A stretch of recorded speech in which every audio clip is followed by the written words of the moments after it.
এই কথা বলার পরেই তন্ত্রসাধিকা শকুনি ওই পাখির বলি দিয়ে দেয় এবং তার হৃৎপিণ্ড বার করে খেয়ে নেয়। অনেক দিন আগেকার কথা, শিমুলতলির জঙ্গলে শকুনি নামের এক তন্ত্র সাধিকা থাকত। তার চেহারা এমনই কাটাকুটি পোড়া মতো ছিল যে যে দেখত সেই ভয় পেয়ে যেত। সে ভূত প্রেত নিয়ে তন্ত্র সাধনা করত। ওং হিং ক্রিং চামুণ্ডে, ওং হ্রিং ক্রিং চামুণ্ডে।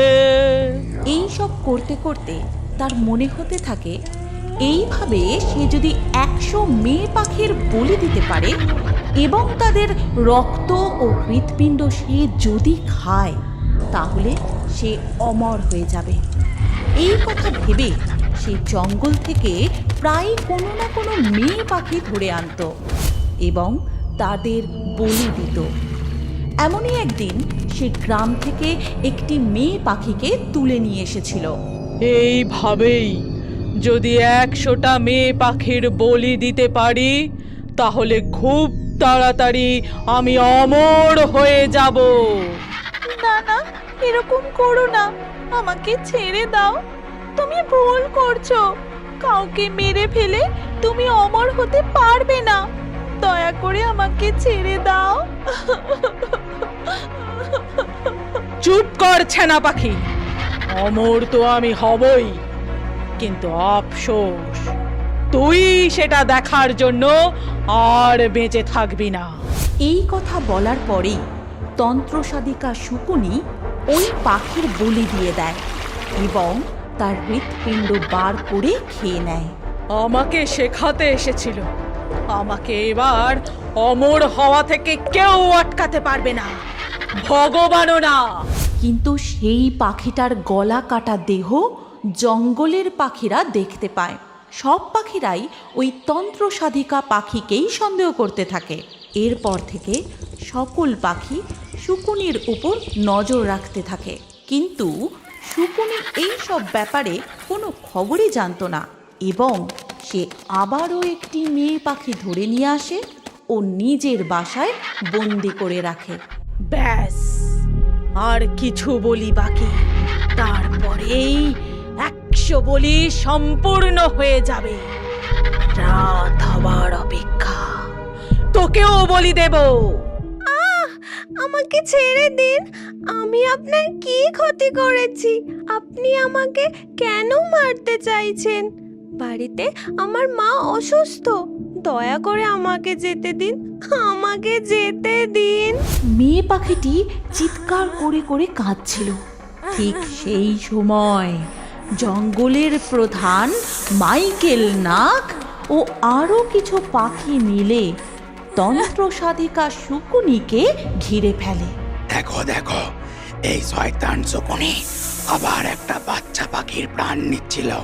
এইভাবে কতজন বাচ্চাকে এ মেরে ফেলেছে। ওকে ওর শাস্তি পেতেই হবে, ওকেও মরতে হবে। এরপর সকল পাখিরা মিলে শকুনিকে খুব মারতে শুরু করে। মারতে মারতে তাকে প্রায় আধমরা করে ফেলে। ব্যাস, এইটুকুনি ক্ষমতা তোদের সবার। মারো, আরো মারো। ব্যাস, একবার আমাকে অমর হয়ে যেতে দাও, তারপর সবাইকে জ্যান্ত চিবিয়ে খাবো। এই শয়তান পাখিকে এত তাড়াতাড়ি কাবু করা যাবে না, একে তো মরতেই হবে। এরপর সকল পাখি মিলে তাকে একটা গাছের সাথে বেঁধে দেয় ও খুব মারতে থাকে। তারপর তার গায়ে আগুন লাগিয়ে দেয়। আমি কাউকে ছেড়ে দেব না। তোমাদের সবার কি মনে হয় আমায় মেরে ফেলে তোমরা বেঁচে যাবে? আমি আসবো, আমি কোথাও যাব না। আমি এর বদলা নেব। তোমরা সবাই এটা ঠিক করলে না, আমি বদলা নেবই। কিছুক্ষণের মধ্যেই শকুনি পুরোপুরি আগুনে পুড়ে যায় এবং জঙ্গলের সকল পাখিরা সেখান থেকে চলে যায়। এইভাবে কিছুকাল কেটেও যায়। এর কিছুকাল পরে একদিন একটি বাস নতুন বর বউকে নিয়ে গ্রামের পথ ধরে আসছিল, যার মধ্যে জঙ্গলের প্রধান নাগও ছিল। কিন্তু হঠাৎ করেই বাসের ড্রাইভার পাখি এক বয়স্ক পাখিকে দেখতে পায়, আর সাথে সাথেই সে জোরে ব্রেক কষে বাসটা থামিয়ে দেয়। আরে ড্রাইভার, এইভাবে কেউ বাস দাঁড় করায়? আমি তো পরেই যেতাম। আরে আমি রাস্তার সামনে কাউকে দেখতে পেলাম, তাই তো গাড়িটা দাঁড় করালাম। নইলে বেকার বেকার গাড়ি দাঁড় করানোর আমার ইচ্ছাই নেই। কোনো বয়স্ক পাখি দাঁড়িয়ে আছে রাস্তায়, দাঁড়াও, আমাকে দেখতে দাও। ড্রাইভার পাখি নিচে নেবে এদিকে ওদিকে দেখতে থাকলো, কিন্তু সে কিছুই দেখতে পেল না। পেতনি পাখি কিন্তু সেই বাসের ছাদের মাথায় উঠে বসেছিল। দূর, নিচেতে কাউকে দেখতেই পেলাম না, কিন্তু আমি তো কাউকে দাঁড়িয়ে থাকতে দেখেছিলাম। আমার চোখের ভুল, কিন্তু এমন ভুল কি করে করলাম? হা হা হা, ভাই, মনে হচ্ছে তুমি তোমার বউয়ের কথা মনে করছিলে। ঠিক তখনই পেতনি পাখি বাসের জানলা ভেঙে বাসের ভিতর ঢুকে পড়ে এবং ড্রাইভার পাখিকে ধরে নেয়। আরে পালা রে বাবা, পালা, নিজের প্রাণ বাঁচিয়ে পালা। কি জানি কোথা থেকে পেতনি পাখি চলে এসেছে, পালা, নইলে মরে যাবি। বাসের সকল পাখি পালাতে শুরু করে। এদিকে পেতনি পাখি ড্রাইভার পাখির মুন্ডুটা ধর থেকে আলাদা করে দেয়। পেতনি পাখি পিছন ফিরতেই নতুন বউ আর বরকে দেখতে পায়, যারা ভয় পেয়েও পালাতে পারেনি।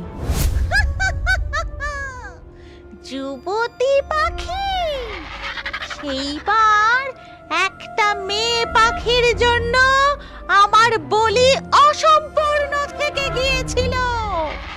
এবার আমি সেটাকে পূরণ করব। এই কথা বলে সেই পেতনি পাখি নতুন বউ পাখিকে ধরতে যায় এবং তাকে বাঁচাতে তার স্বামী সামনে চলে আসে। এই পেতনি পাখি, আমার বউকে ছেড়ে দে বলছি।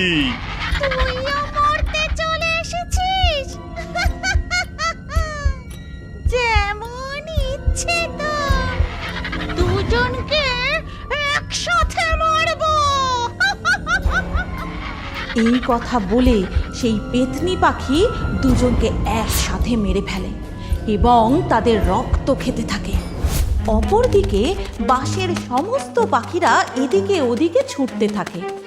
ওরে, এই পেতনি পাখি এখানে কি করে চলে এলো? আমি কি করে জানবো? আমিও তো সবার সাথে বাসের ভেতরেই ছিলাম।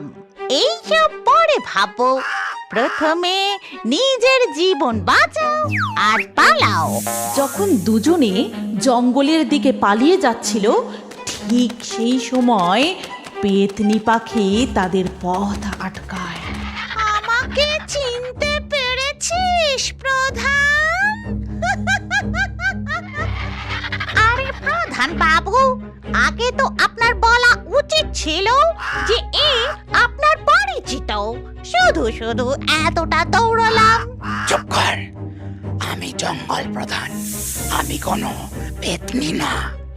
আমি কি করে কোনো পেতনি পাখিকে চিনবো বলতো? ক্ষমা করবেন পেতনি পাখি, আমি আপনাকে চিনি না। কে আপনি? কিছু বছর আগে তুই আর কিছু পাখি মিলে আমায় জীবন্ত জ্বালিয়ে দিয়েছিলিস। আমি সেই শকুনি। এবার তো তুই আর তোর জঙ্গলের পাখিরা আর বাঁচবি না। আমরা কিছু ভুল করিনি, তুমি তোমার কাজের ফল ভোগ করেছিলে। তোমারই দোষ ছিল। কেউ এই পৃথিবীতে অমর নয়, যে এসেছে তাকে যেতে হবেই। আর তুমি এই সত্যিকে মিথ্যে করার জন্য কত নিরাপরাধ পাখির প্রাণ নিয়েছিলে। চুপ কর, আমি এখানে তোদের ভাষণ শুনতে আসিনি। এবার তুই মরবি। ছটফট করতে করতে যেভাবে তোরা আমাকে মেরে ফেলেছিলি। এটা বলার সাথে সাথেই পেতনি পাখি প্রধানকে ছুঁড়ে ফেলে দেয়। ওরে দিও, বাঁচা আমায়, মরে গেলাম রে। পেতনি পাখি আবারও গিয়ে প্রধান নাগকে মারতে যায়। ঠিক সেই সময় থিও এসে তার পথ আটকায়। আরে ও পেতনি পাখি, আমি থাকতে তুই আমাদের প্রধানকে কিচ্ছু করতে পারবি না। তখন পেতনি পাখি থিওর গলা ধরে তাকে উঁচুতে তুলে ধরে। ও ভালোবাসিস না নিজের প্রধানকে? তাহলে প্রথমে তুই মর। এই কথা বলার পরেই থিওকেই সে মেরে ফেলে এবং তার হৃৎপিণ্ড বের করে রক্ত খেতে থাকে। খুবই সুস্বাদু হৃৎপিণ্ড। এবার তোর পালা, প্রধান না। এদিকে কিছু পাখি সেই বাস থেকে পালিয়ে এসে জঙ্গলে পৌঁছায় এবং সব ঘটনা জঙ্গলের অন্য পাখিদের বলে। এই কথা শোনার পর সব পাখিরা জঙ্গলের প্রধান পুরোহিতের কাছে যায় এবং সব কথা শুনে পুরোহিত পাখি মশাল জ্বালিয়ে সকলকে সঙ্গে নিয়ে সেইখানেই এসে উপস্থিত হয়। জঙ্গলের সব পাখি, এই পেতনির থেকে আমাকে বাঁচাও। এই জঙ্গলের সব পাখিদের এ মেরে ফেলবে। বাঁচাও, এর থেকে বাঁচাও আমায়। দেখুন প্রধানজি, আপনি ভয় পাবেন না, আমি এসে গেছি। এই পেতনি পাখি কারোর কিচ্ছু করতে পারবে না। এই কথা বলার পরেই পুরোহিত পাখি হনুমান চালিসা পাঠ করতে থাকেন এবং একটি মন্ত্রপুত মালা পেতনি পাখির গলায় ছুঁড়ে দেন এবং সেই মালা পেতনি পাখিকে বেঁধে ফেলে। শোনো, এই পেতনি পাখিটা যাতে আর কারোর কিচ্ছু করতে না পারে, তাই একে এখানেই কবর দিয়ে দাও। তোর কি মনে হচ্ছে পুরোহিত পাখি আমি এখানেই বন্দি থেকে যাব? সেটা হবে না। আমি যখন মুক্ত হব না, তখন কাউকে ছেড়ে দেব না। এরপর সব পাখিরা পেতনি শুকুনিকে মাটিতে পুঁতে দেয় এবং তারপর থেকে আজ পর্যন্ত কেউই আর সেই পথ দিয়ে আসা যাওয়া করে না।